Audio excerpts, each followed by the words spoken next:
1989, police met a woman in a Lindsay, Ontario, Canada hospital. She'd been in hysterics, and it didn't take long for police to realize why. Not only had she suffered serious damage to her head, but one of her arms was missing. This was what they finally needed to raid the commune of one of the sickest, twisted cults in history. People's Temple, the Manson family, Heaven's Gate, we've all heard of them. The Anthill Kids, however, are not only rarely ever discussed, but they're one of the most disturbing cults I've ever read about. And it's all thanks to their leader, Roch Thériault. To say that he was evil is a gross understatement. This guy made his followers do unspeakable things, mostly to each other and themselves. And we're going to be talking about it all in today's video. His early life to the formation of the cult, and then eventually the downfall. This is the story of the Anthill Kids.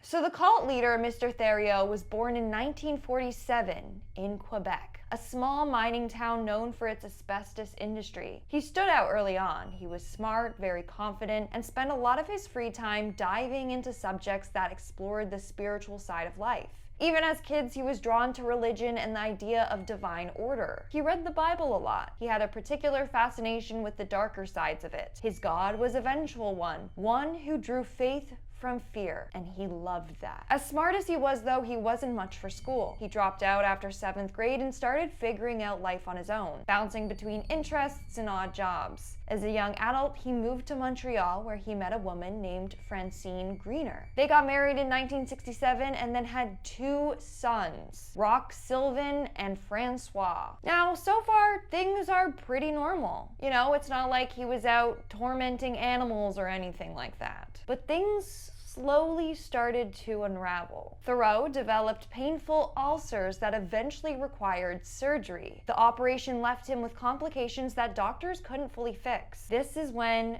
people started to notice a change in him. He was more irritable, unpredictable, and withdrawn. During this recovery period, he also became fascinated, actually almost obsessed with the human body. Now, this is a pattern that you'll come to realize with this guy. When he got into things, he really got into things and would obsess over them. So he started reading anything he could find about anatomy and medicine. This would be a good thing for almost anyone, but not for his case. Instead, this was the early stage of one of his many twisted hobbies.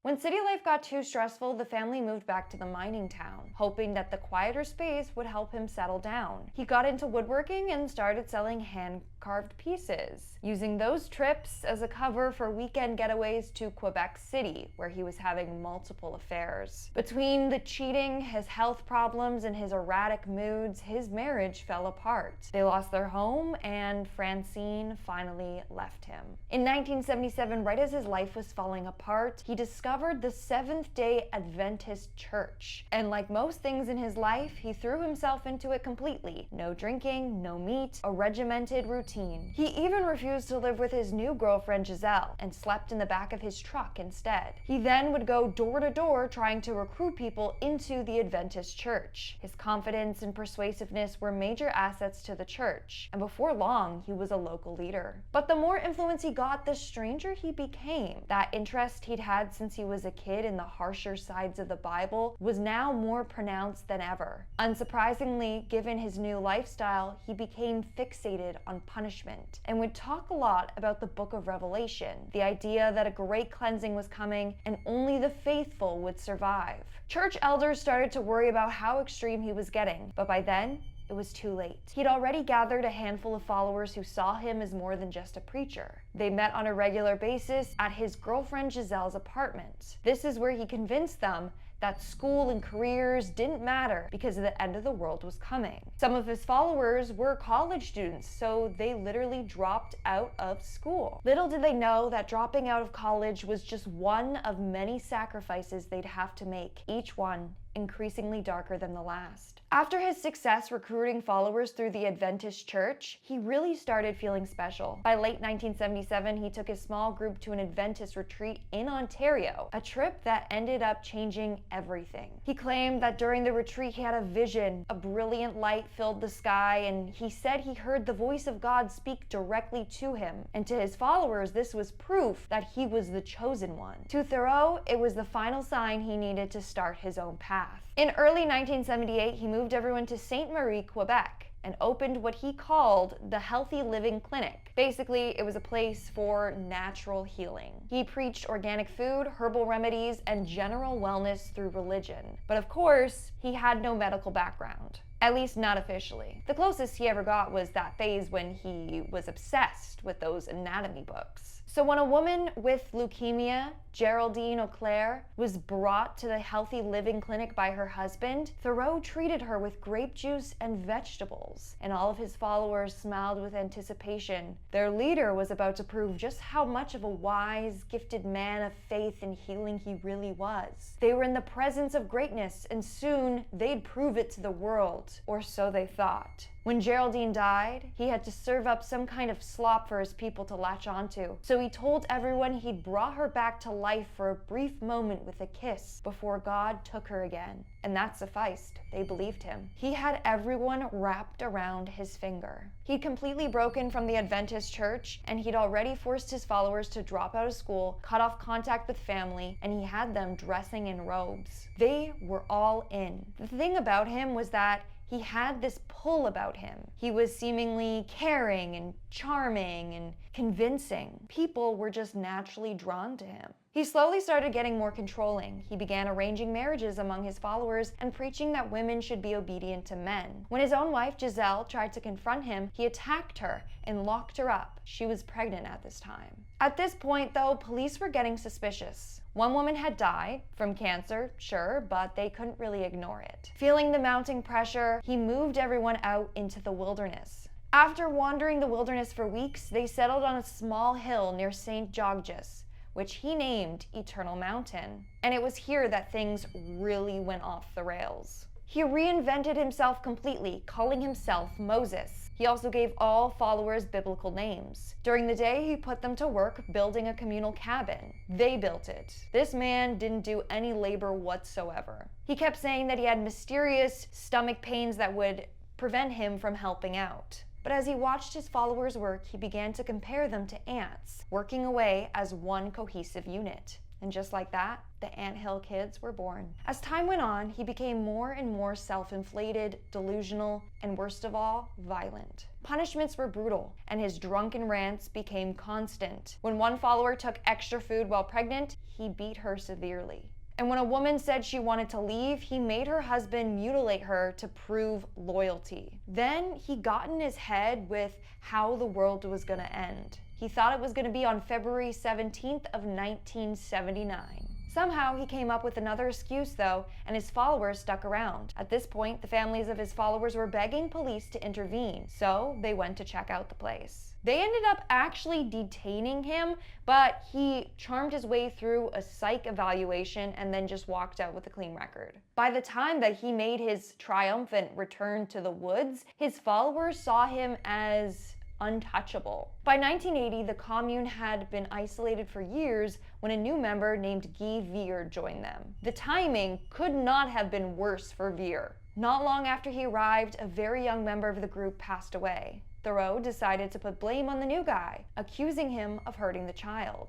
And this never actually happened. Giselle, the wife, told followers that it was actually her husband's fault, that he tried to perform a medical procedure that went horribly wrong. Instead of allowing an investigation or any kind of burial, he ordered the group to destroy the remains. About 6 months later, Thériault got extremely intoxicated and staged what he called a little trial inside the commune. He made everyone gather while he accused Vier of being responsible for the death. Then he declared him not guilty for the reason of insanity. Even though he'd cleared him in his own twisted courtroom, Thériault later ordered something much worse. He decided Vier should be mutilated as punishment. The procedure was started, but Vier managed to break free and escape. Once he got away, he told police what was happening in the commune. Police raided the property soon after and arrested Thériault along with several other members. When investigators searched the site, they found evidence of what had been done to Veer, along with the burned remains of the young victim.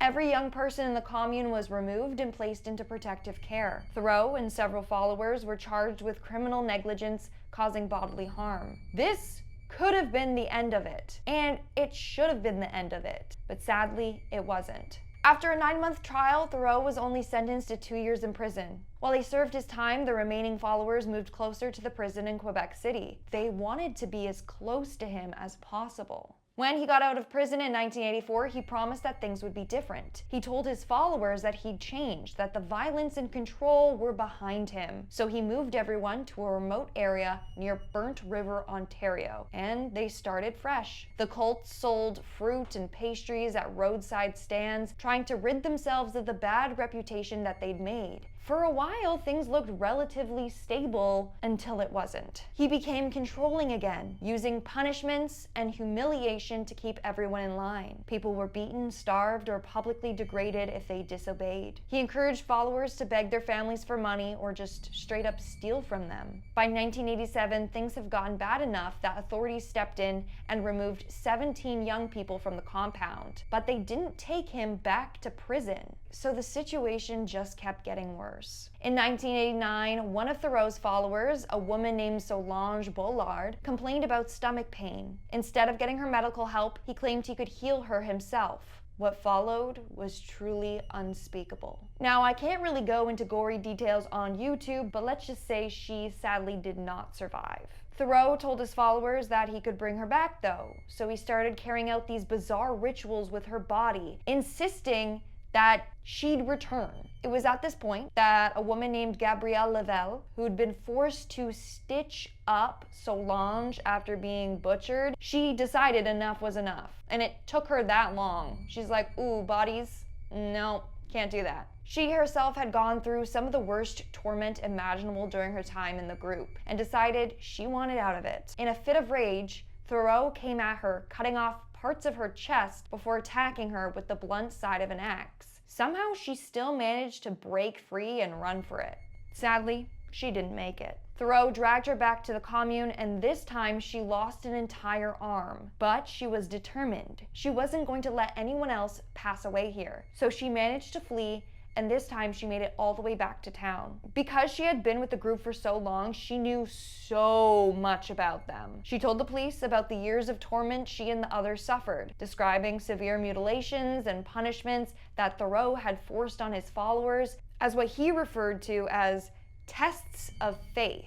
One of the most disgusting examples is he forced one of his followers to break her own limbs. Her report finally gave investigators the evidence that they needed to move on, and within months, police raided the commune. Thériault was arrested in 1989, and this time, he wasn't getting out. At first, he was sentenced to 12 years in prison for aggravated assault, but later he received a life sentence for the death of Solange Bollard. Even after his conviction, a few of his followers still stayed loyal. Some even visited him in prison. And disturbingly, he managed to father 4 more children while incarcerated, bringing his total children to 26. He also married several women in that cult. Forgot to mention that. In 2000, Thériault was transferred to Dorchester Penitentiary in New Brunswick, one of Canada's oldest and toughest prisons. He applied for parole in 2002, but the board denied it immediately, saying he still showed signs of manipulation and had no real remorse for what he'd done. Years later, in 2009, he made headlines again when he tried to sell his prison artwork through an American true crime auction house. The Correctional Service of Canada shut that down, saying that obviously he was not allowed to profit from his crimes. In 2011, he had a cellmate, and it was 60-year-old Gerard MacDonald. MacDonald wasn't a friendly guy. He was in prison for the 2 lives he had taken. And on February of 26 of that year, MacDonald attacked him with a shank, jabbing him multiple times in the neck. MacDonald was proud of himself. And so was the rest of the country. After MacDonald had taken his life, he walked up to the guard and said, "I've sliced him up." and Thériault was pronounced dead on the scene. Now, MacDonald, he later pled guilty and he received a life sentence of his own. What a crazy case/story that I didn't even know happened right here in Canada. Let me know in the comments below what you guys think of this case. If you want to go in more depth, obviously Google at your own will, but it's pretty dark and messed up. If you like this video and you want to see more about it, maybe about more cults, then let me know in the comments below. And while you're down there, obviously smash that like button, subscribe to my channel. I've been your host, Lindsay Ivan. Stick around for some bloopers, and I'll see you when I see ya. Bye. Not only had she... Whoa, I can't speak today. I'm pretty sure it's Thériault, but my friend that wrote the script is saying Thériault, Roch Thériault. It's giving Roch Thériault. Are we sure about that? Maybe he's just like literally setting me up for failure. This is the story of the... So the leader Thériault was born in Love it. A small mining town known for its... Wow. Using those trips as a cover for weekend getaways to Quebec.